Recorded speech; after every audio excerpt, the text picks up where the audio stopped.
Say the elbow better.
My name's Selwyn, and I'll be here to perform My Hands and Feet Are Wiggling today.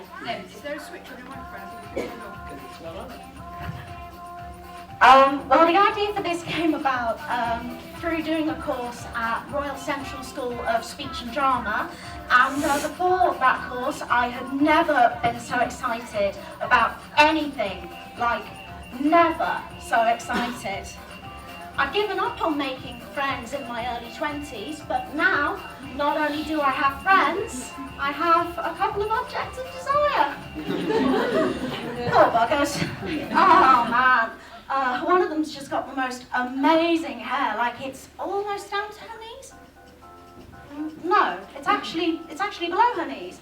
And there's another one. Oh, he has got the softest, fluffiest curls above his ears. They're so soft and they're so fluffy all above his ears, and it's just cute. Mine's not all that special though, to be honest. I mean, it's a bit frizzy, and the only colours that are in it right now are brown and grey. It's not terribly colourful. Sorry, back to my point. I'm going to be performing My Hands and Feet Are... Excuse me? Would you mind not jigging your leg, please? It's actually kind of distracting. And why are you picking your nose? It's not very grown up. Oh.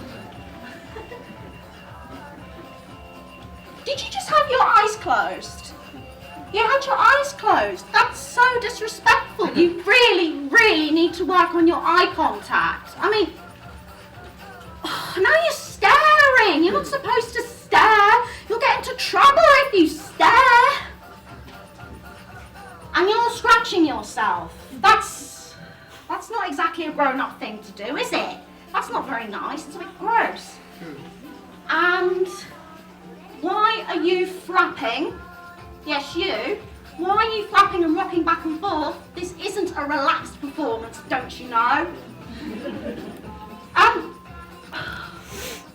you put your clothes back on and keep the noise down? Shh, shh, shh. Do you have any idea just how autistic you look right now? You just look so... Well, just look at you all. Rocking, biting, flapping, picking. You're doing a terrible job of passing as normally. Terrible job. Seems like you've all got your own self-stimulatory behaviours, your own spins, and I guess that you do them to regulate yourself, like to keep your mind present in this room when it starts wandering, to perk yourself up when you're feeling subdued, or to calm yourself down when you're feeling overwhelmed. I can relate. Like, I don't know about you guys, but sometimes it feels like my hands and feet are wiggling and I have to do things to try and make it stop happening. And when I do it, it's because there's too many people, or it's too noisy, or there are too many sounds or smells, or there's too much my eyes to take. And it's just what happens when I get sensory overload, really.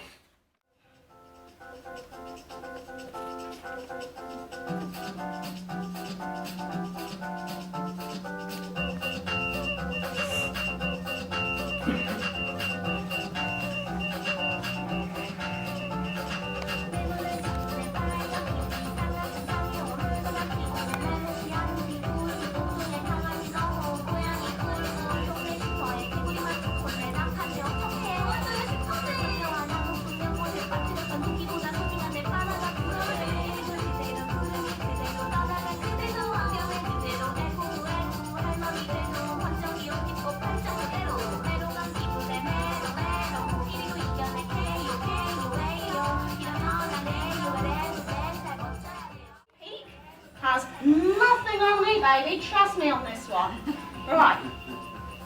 Zoning in. Zoning in. Huh. Huh. Oh. That. Oh! I did not want to know that.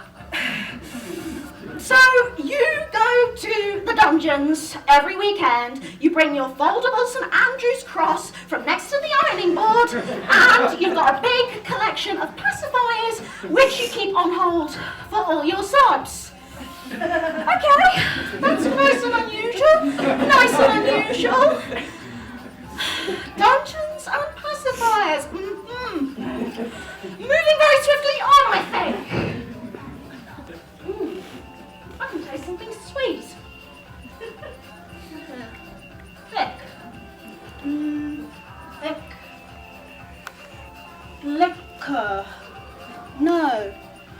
Licorice. Licorice all sorts? Ah, no, I know what it is. Licorice whips. You love your licorice whips, your gingerbread and your candy. Honestly, it's a miracle you even have any teeth left.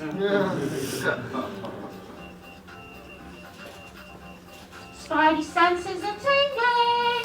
Spidey senses are tingling, and I predict that you are very conscientious about making sure not to get people's genders wrong. In fact, you're so conscientious about it, you refer to literally everyone you meet with really unusual pronouns, like here or they. And the thing is, that's fine, but you do it even when other people specifically ask you not to. You've got to respect other people's wishes. You've got to respect other people. Pigeon. Pigeon. I'm sensing a picture of a pigeon, but the word's wrong. Get a game. Video game. Game. Japanese. Ah! See that person over there? That one in the pink hoodie? She is obsessed with Hatoful Boyfriend. Hatoful Boyfriend is her favourite video game of all time. Yeah. It's, you know the one, you know Hatoful Boyfriend. It's that Japanese dating sim. The one where you play a human girl. No. Actually, tell a lie. It's that Japanese dating sim where you play an ordinary human girl who's in a school for gifted male pigeons. And not only that, you've got both the heartful and hurtful endings. Funny thing about Hatoful Boyfriend actually is that the title is like a huge bit of wordplay, because the Japanese word for pigeon is hato, So you could, in its own way, say that the game is hatto-full, meaning full of hattos. But then it also sounds a little bit like the Japanese word hatofuru, which could mean heartful or hurtful. So heartful, like heartwarming, sincere, like that route you got where you play the girl and you just play going on ordinary dates with all these ordinary pigeons in an ordinary school life, and it's all lovely. And you've also got the hurtful ending where the school is in danger from a virus and you have to try and save it. Yeah, the school's in danger and you have to try and save it. Bravo you! I have never seen or heard of such a niche interest in my entire life. Played through 5 times. That is dedication to your obsession. Yeah. Moshi moshi. Moshi moshi.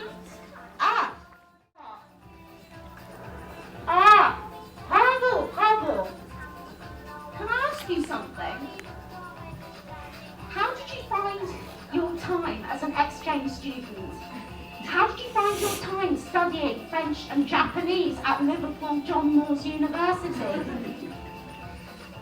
Do you miss Lyon at all? Do you miss your time as a student there, even though you didn't make any friends? You've got to admit, it was a beautiful city, wasn't it? Especially the Festival of Lights and the celebration of St. Mary. And what about Kumamoto? Do you miss that at all? Have you heard anything from anyone who was out there recently? Like, have you heard back from Jonghyun or Mira? I do. I miss them quite a lot, actually. They made my time out in Kumamoto really, really special. And they actually got me quite into Korean music. Like, for example, this song that you're listening to now, which we might just have a little listen to.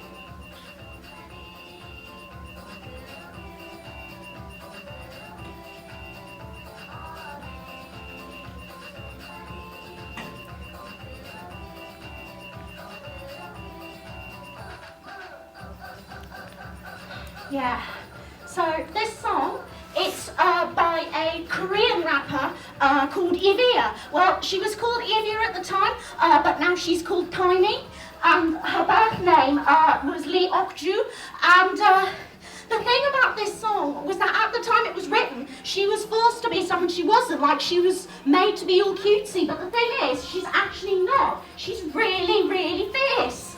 And her record label, D-Line Art Media, treated her so badly. Like, they didn't pay her enough, they threw lit cigarettes at her, and a lot of her songs got banned because they were considered too sexy. So she had to hide away her adult self. She had no freedom of self-expression at all. And she was just treated very badly, and it's really, really sad. But now she's doing her own thing, and she's a lot happier, and oh man, she can sing, she can rap, she can play the piano, she writes and composes all her own music, and she's just amazing. I love her so much. And I'll tell you something that makes my heart quite happy, like writing my own lyrics to other songs in different languages. So for this one, what I had to do was listen to the song and then Google the lyrics. And then I had to handwrite each and every single Korean letter, each and every hangul, and then find approximations to the words and the sounds of the words in English. And I was trying to convey the feelings and the sentiments and the essences of the song. And sometimes I do direct translation as well, but that wasn't very common. It was more about the meanings and the essences and the sound approximations. In fact, I actually wrote my own lyrics for this song.